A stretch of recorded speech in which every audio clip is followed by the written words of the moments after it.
मीरा भाईंदरमध्ये भारतीय जनता पक्षानं MIMला पाठिंबा दिला. पुढे मीरा भाईंदरमध्ये म्हणजे फडणवीस ओबीसी भाई भाई आणि आम्हाला ज्ञान देतात. अमरनाथमध्ये काँग्रेस आणि भारतीय जनता पक्ष एकत्र आलेला आहे. आता ते हिरवे नाही काय झाले. मीरा भाईंदर आणि अमरनाथमध्ये ओबीसी आणि काँग्रेस बरोबर त्यांची चुंबाचुंबी जी चाललेली आहे, निकाह लागलेला आहे त्यांचा. मग आता हिरवे नाही झाले.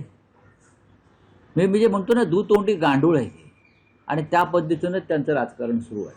त्यांच्यात काही खरं नाही. नाही सर्वत्रच मुस्लिम मतांसाठी. तुम्ही म्हणता ना आम्हाला मुस्लिम मतांसाठी, तुम्ही काय कर, तुम्ही ते MIMचा थेट पाठिंबा घेताय. MIM आमच्या आसपासून फिरत नाही, आम्ही त्यांच्या आसपास फिरत नाही आहोत. पण अकोटपासून मीरा भाईंदरपर्यंत संपूर्ण महाराष्ट्रात भारतीय जनता पक्षाची MIM बरोबर छुपी युती आहे आणि काही ठिकाणी उघड आहे. निर्लज्जपणाचा कळस आहे, काही ठिकाणी उघड आहे.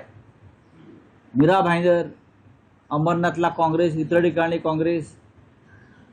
हे गंमत आहे मोठी. भारतीय जनता पक्षाच्या दुतोंडीपणाची गंमत आहे. पण राहुल साहेब, आतापर्यंत असं म्हटलं जात होतं कोणतेही पक्ष एकमेकांशी युती करू शकतात, पण देशात भाजप आणि काँग्रेस एकमेकांशी युती करू शकत नाही, हेच एक सत्य आहे.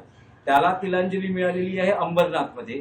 तुम्ही असं म्हणतात की भाजप आणि काँग्रेस तिकडच्या स्थानिक आघाडीच्या माध्यमातून जर एकत्र येत असेल तर काँग्रेसनेही भाजपशी युती केली आहे ना. महाविकास आघाडी तुमचा पार्टनर आहे. चुकीचंच आहे ते. बघा मी काय म्हणतो, मी दोघांविषयी म्हणतोय, पण मला आश्चर्य भारतीय जनता पक्षाचं वाटतं.